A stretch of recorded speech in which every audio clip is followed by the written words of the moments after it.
आपने देखा बीज मंत्र राम, रा पे अम की बिंदी, और ये संपूर्ण मंत्र है अपने आप में, समस्त विघ्नों को दूर करने वाला मंत्र है।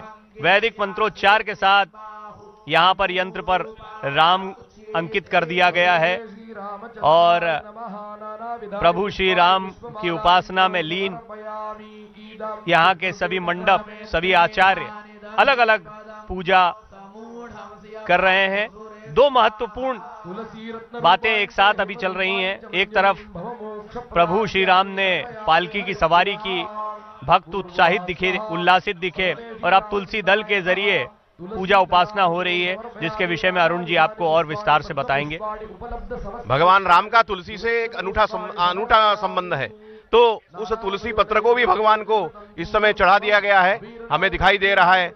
अब भगवान को हल्दी, रोली, गुलाल, बुक्का, सिंदूर और नानाविध पुष्प जो तमिलनाडु से, कर्नाटक से, कलकत्ते से खूब पुष्प आए हैं, भक्तों ने अपार मात्रा में अपनी श्रद्धा भक्ति से भेजे हैं। अब ये देखिए भगवान को सिंदूर भी चढ़ाया जा रहा है। तो सारे जो सौभाग्य द्रव्य हैं, हल्दी, रोली, गुलाल और गुलाल, ये सब प्रकार से भगवान को अर्पण किया जा रहा है। तो आगे की पूजा प्रारंभ हो रही है। भगवान का अंग पूजन होगा। इसका महत्व ये होता है कि भगवान के जितने अंग हैं, भगवान का संपूर्ण शरीर जो है, भगवान का पूरा वपु जो है वो पूजनीय है। चाहे उनके बाल हों, चाहे उनके कान हों, चाहे उनके दांत हों, चाहे उनका हृदय हो, तो हमारे यहाँ शास्त्रों में अंग पूजन का विधान है। तो अब ये भगवान राम के यंत्र पर सारे सीता जी भी हैं, सब कोई है, तो उनके निमित्त जो है साड़ी भी भगवान सीता जी को साड़ी भी चढ़ाई जा रही है। तो सौभाग्य द्रव्य है जिसमें कि चूड़ियां हैं, कंगन है और सिंदूर है, ये सब कज्जल है, ये सब जो है भगवान माता जानकी के निमित्त वहां पर जो है उस भद्रमंडल पर रखा गया है। तो पूरे परिवार के साथ भगवान राम वहां विराजित हैं। वो जो राम भद्र आपने कल देखा था, जिसका अद्भुत दर्शन आपने किया, वो ऐसा विलक्षण भद्र है।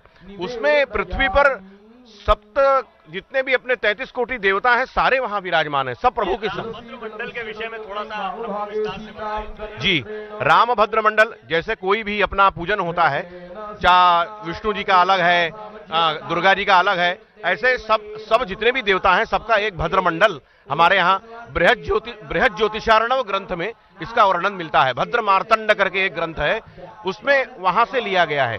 तो ये जो राम भद्र मंडल जिस पर भगवान विराजमान है, उसमें गंगादि सप्त नदियां हैं और सप्त सागर हैं, वरुण हैं, गणेश हैं, नंदी हैं, दुर्गा जी हैं और सारे 11 रुद्र हैं, 12 आदित्य हैं, ये सारे देवता विराजमान हैं। इन देवताओं के विराजमान होने के बाद राम जी का पूरा परिवार भी उसमें है। नल, नील, जाम्बवंत, हनुमान, विभीषण, सारे भगवान ने जिन जिन पर कृपा की है वो सारे भगवान उस भद्र मंडल में विराजमान हैं। वो आपने देखा होगा, उसको राम राम करके लिखा था कल उसमें उनके आराध्य शंकर भी उसमें मौजूद हैं शिवलिंग के रूप में। तो ऐसा ये विलक्षण यंत्र, ऐसा ये विलक्षण भद्र, अद्भुत दृश्य दिखाई दे रहा है। ध्यान से, क्या बात है, बहुत सुंदर।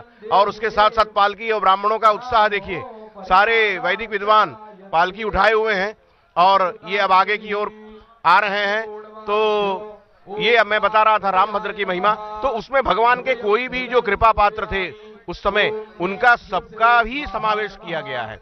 चाहे वो छोटे से छोटा अपने इंजीनियर, नल नील को इंजीनियर बोलते हैं लोग सबके, जिन्होंने राम सेतु के निर्माण में, भगवान प्रभु हनुमान, ये सारे देवता, सारे ये लोग वहां पर उस भद्र मंडल में विराजमान हैं। दशरथ जी हैं, माता कौशल्या हैं, सभी हैं परिवार के साथ, चारों भाई हैं।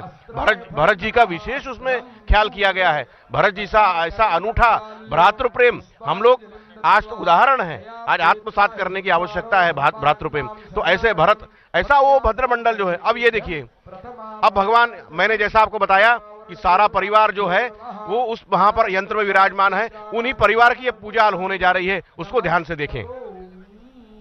द्वितीयावरणम रामाय जलम त्यक्त्वा पुष्पम समर्प्यो शंखमुद्रां प्रदर्शयेत तदुपरि अष्टदले ओम आम आत्मने नमः आत्मानं ओम निम निवृत्त्यै नमः निवृत्तिम् ओम अंतरात्मने नमः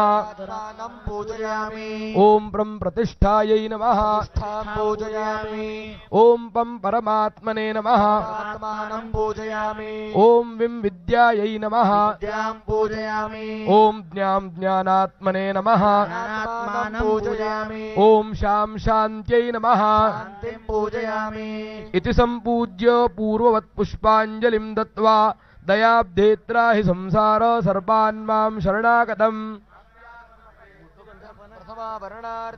द्वितीयावरणदेवताभ्यो नमः इमान् गन्धाद्युपचारान् समर्पयामि नमस्करोमि एताः द्वितीयावरणदेवताः साङ्गाः सपरिवाराः सायुधाः सशक्तिकाः पूजिताः सन्तु पुष्पाञ्जलिं दत्वा प्रणमेत तृतीयावरण